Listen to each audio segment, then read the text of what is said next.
स्वागत है आपका हिंदी स्पेस चैनल की स्पेस अपडेट सीरीज के एक नए एपिसोड में। तो चलिए जान लेते हैं कि आज के टॉप स्पेस अपडेट्स कौन कौन से हैं।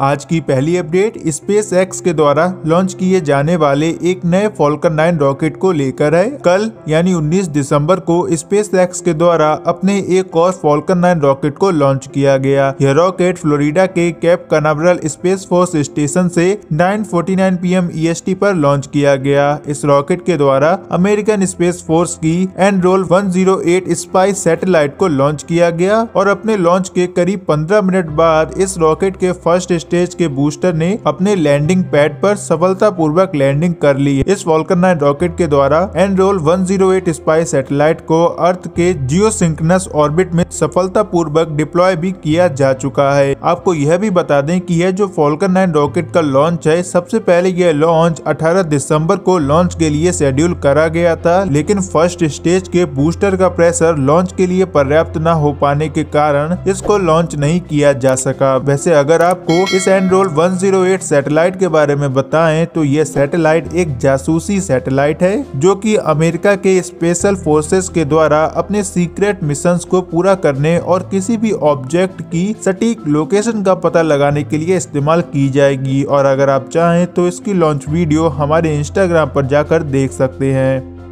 आज की दूसरी अपडेट वनवेब के द्वारा लॉन्च किए गए अपने एक नए सैटेलाइट के बैच को लेकर है। 18 दिसंबर को वनवेब के द्वारा अपने सैटेलाइट कॉन्स्टलेशन को पूरा करने के लिए 36 नए सैटेलाइट के एक बैच को रूस के सोयूज रॉकेट की मदद से सफलतापूर्वक लॉन्च किया जा चुका है और यह वनवेब कंपनी का अपने नए इन्वेस्टर्स के आने के बाद पहला लॉन्च था, जो कि रूस के वोस्टनी कॉस्मोड्रोम से लॉन्च किया गया था। यह लॉन्च इंडियन स्टैंडर्ड टाइम के अकॉर्डिंग शाम करीब 5:02 पर लॉन्च किया गया। इस सोयूज रॉकेट ने अपने लॉन्च के करीब 4 घंटों के बाद सभी सैटेलाइट्स को उनके प्री डिटरमाइंड ऑर्बिट में प्लेस कर दिया। आपको बता दें कि इन सभी सैटेलाइट का साइज एक वॉशिंग मशीन के साइज के बराबर था और वनवेब के सैटेलाइट कॉन्स्टलेशन के प्रोजेक्ट को फंडिंग न मिल पाने के कारण इस सैटेलाइट बैच के लॉन्चिंग को रोक दिया गया था, लेकिन बाद में यूके की गवर्नमेंट और भारत की भारतीय एयरटेल के द्वारा वनवेब कंपनी में एक बड़ा निवेश करा गया था और इस कंपनी में नए ऑब्जेक्टिव्स को डिटरमाइन करा गया, जिसके बाद वनवेब कंपनी के टोटल शेयर में 42% से भी ज्यादा की हिस्सेदारी भारतीय एयरटेल और यूके की गवर्नमेंट की हो गई है। इन दोनों के द्वारा ही वनवेब के सैटेलाइट में कुछ बदलाव करके उनको अपने फायदे के लिए इस्तेमाल करा जाएगा, जैसे कि एयरटेल के द्वारा अपने कस्टमर्स को हाई स्पीड सैटेलाइट इंटरनेट की सुविधा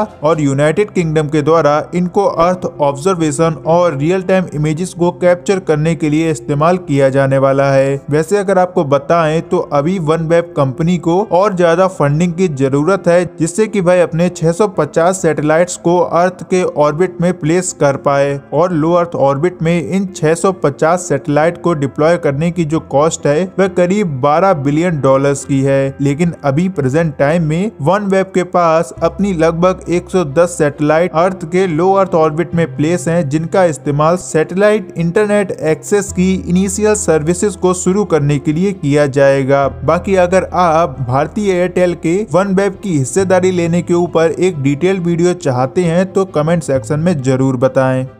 आज की तीसरी अपडेट एक और प्राइवेट सेक्टर की कंपनी अस्त्र के रॉकेट लॉन्च को लेकर है। 17 दिसंबर को अस्त्र कंपनी के 3.2 रॉकेट के द्वारा अपनी एक सफल उड़ान का आयोजन किया गया था। इस लॉन्च में इस 3.2 रॉकेट ने अपने तय करे गए सभी पैरामीटर्स को सफलतापूर्वक पूरा किया और अपने आप को पृथ्वी की निचली कक्षा में पहुंचाया। इस दौरान इस रॉकेट की पृथ्वी की कक्षा अर्थ के सरफेस से 380 किलोमीटर की ऊंचाई पर थी और अपने दूसरे लॉन्च में इस 3.2 रॉकेट ने 25,456 किलोमीटर प्रति घंटे की रफ्तार को अचीव कर लिया था। लेकिन किसी भी ऑब्जेक्ट को पृथ्वी की कक्षा में स्थापित करने के लिए उसकी स्पीड लगभग 27,856 किलोमीटर प्रति घंटा की होनी चाहिए। लेकिन इस अस्त्र स्टार्टअप के ऑफिशियल्स का यह कहना है कि अगले मिशन में यह 3.2 रॉकेट पृथ्वी की कक्षा में किसी ऑब्जेक्ट के ऑर्बिट को प्लेस करने के लिए जरूरी स्पीड को अचीव कर लेगा। पहुंचेगा और अपने अगले मिशन जो कि 2021 में अपने पेलोड यानी कि एक सैटेलाइट के साथ लॉन्च किया जाएगा, उस लॉन्च में इस रॉकेट की स्पीड 27,856 किलोमीटर प्रति घंटे से भी ज्यादा की हो सकेगी। बाकी आप इस अस्त्र स्टार्टअप के 3.2 रॉकेट के बारे में क्या सोचते हैं और क्या आपने इसका नाम पहले कभी सुना था या नहीं, कमेंट सेक्शन में जरूर बताएं।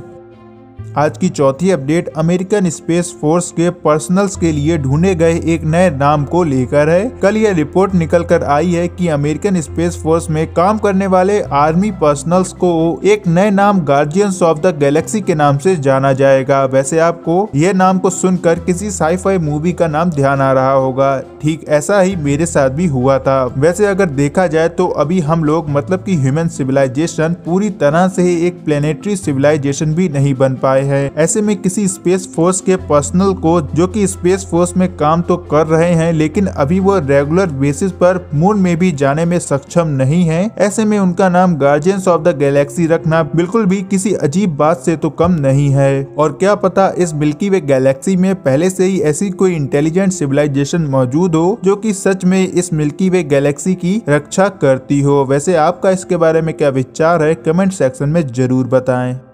आज की चौथी अपडेट नासा के स्पेस लॉन्च सिस्टम प्रोग्राम के रॉकेट इंजन की टेस्टिंग को लेकर है। जैसा कि आपको पता होगा कि नासा के द्वारा अपने स्पेस लॉन्च सिस्टम यानी कि SLS की लॉन्चिंग जो कि 2024 में नासा के आर्टेमिस प्रोग्राम के तहत एक बार फिर से नासा के एस्ट्रोनॉट्स को मून पर लैंडिंग करवाएंगे की कोर की टेस्टिंग को 14 दिसंबर के लिए शेड्यूल करा गया था, लेकिन इसके टैंक में फिलअप किए जाने वाले फ्यूल का प्रेशर और टेम्परेचर टेस्टिंग के लिए पर्याप्त न हो पाने के कारण इसके टेस्ट को 14 दिसंबर को कंडक्ट नहीं करा जा सका था। लेकिन अब नासा के द्वारा यह अनाउंसमेंट करी गई है कि उसके स्पेस लॉन्च सिस्टम की फर्स्ट स्टेज के इंजन की टेस्टिंग को 2020 के लास्ट में या फिर 2021 के स्टार्टिंग में किए जाने के लिए शेड्यूल करा गया है और इसकी टेस्टिंग से आए रिजल्ट्स को देखकर ही और उनके अपने सभी पैरामीटर्स को सफलतापूर्वक पूरा करने के बाद ही इस SLS रॉकेट की असेंबली को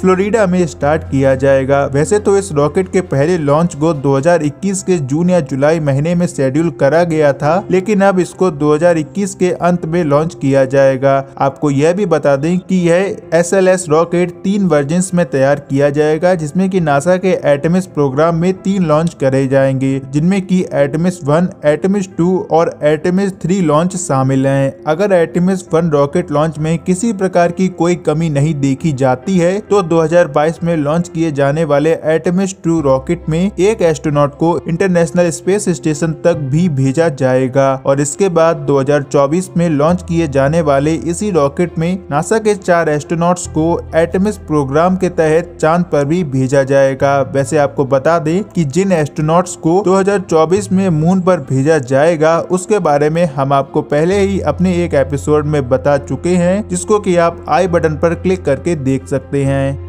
आज की 5वीं अपडेट रूस के एंगारा 5 रॉकेट की लॉन्चिंग को लेकर है। जैसा कि आप सभी को यह पता है कि रूस के द्वारा अपने एंगारा A5 रॉकेट को 14 दिसंबर को सफलतापूर्वक लॉन्च किया जा चुका है और अब इस रॉकेट के बारे में कुछ नई अपडेट्स निकलकर सामने आई हैं। यह जो रॉकेट है वह रूस के एंगारा रॉकेट की सेकेंड फ्लाइट थी, जिसको कि 2016 में लॉन्च के लिए शेड्यूल करा गया था, लेकिन रॉकेट के डेवलपमेंट में लगने वाली फंडिंग के पूरी तरह से न हो पाने के कारण इस रॉकेट को अपने तय करे गए शेड्यूल से 4 सालों की देरी के बाद लॉन्च किया गया। वैसे अगर आपको इस एंगारा A5 रॉकेट के बारे में बताएं तो यह रॉकेट रूस का एक सुपर हैवी लिफ्ट रॉकेट है जो कि पृथ्वी के लो अर्थ ऑर्बिट तक 24.5 टन के पेलोड को डिप्लॉय कर सकता है। और अगर आपको 14 दिसंबर को हुए लॉन्च के बारे में बताएं तो यह एरियन A5 रॉकेट रूस के प्लेस्टक कॉस्मोड्रोम से 1250 EDT 10:20 PM Indian standard time पर लॉन्च करा गया था। एंगारा 5 रॉकेट में एक 2 टन के डमी स्पेसक्राफ्ट को अर्थ के जियोसिंक्रोनस ऑर्बिट में अपने लॉन्च के 12 मिनट 38 सेकेंड के बाद सफलतापूर्वक डिप्लॉय कर दिया था और इस रॉकेट के फर्स्ट स्टेज के